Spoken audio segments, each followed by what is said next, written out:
In most cases, after dialysis access, maintenance, or thrombectomy procedures, the patients will not have too much discomfort.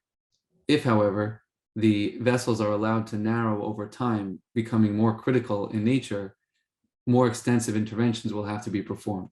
In those cases, some patients may experience some soreness after the procedure. However, after 24 hours, those symptoms are usually dissipated. This shows the importance of maintenance of the access.